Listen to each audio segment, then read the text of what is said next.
Uzbekistan regularly rates as one of the most corrupt countries in the world.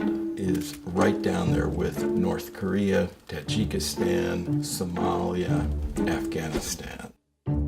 This isn't really a national government as much as it's a kleptocracy mafia type outfit. The government itself is set up like a pyramid scheme where they are taking advantage of everybody underneath them in order to extract money so that they can then use for their own pleasure, and that money comes at the cost of people below them.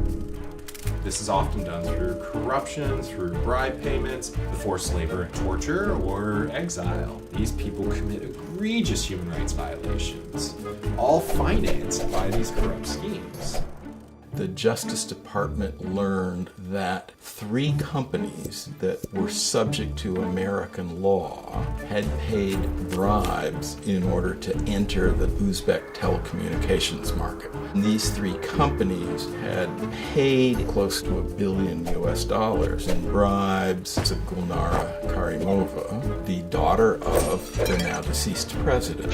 That money she then had, through her associates, deposited in bank accounts in Belgium, Luxembourg, Ireland, and Switzerland. Now the money is frozen, pending the resolution of the 2 cases the Department of Justice has brought. If you think about justice, there are 2 steps. One is confiscation, taking the money away from the perpetrator, and the other step is making it right. Post-confiscation is the opportunity to give the money back to the victims of corruption. When assets are repatriated, they're usually sent back to the government of the country. In this case, Uzbekistan is the perpetrator of corruption. It's the people who are the victims, and it's the people of the country who should receive the money. The normal rules of asset recovery and return, they just don't apply here because that money will be used to torture people. That money will be used for human rights violations because human rights violations is what they use to coerce the bribery.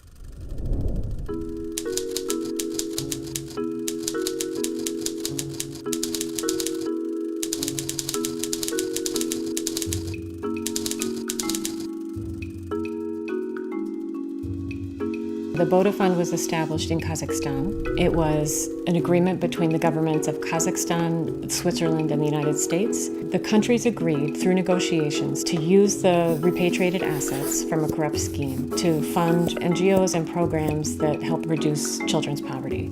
There were a lot of strings attached. There was audits, there was external stakeholders that had say, and it never went into the actual budget of Kazakhstan. I think our challenge here, though, is that we're talking about $1 billion.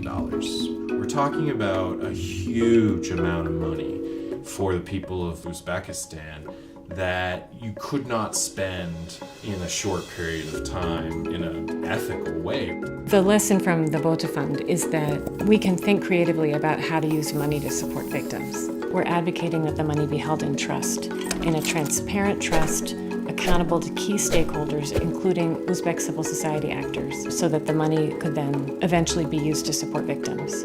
The institutions that would allow a fund to operate freely don't exist. Media organizations have been banned, NGOs have been banned, development organizations have been banned. There needs to be enough civil society to ensure transparency, where until those conditions are met, we're advocating that the money be held in trust.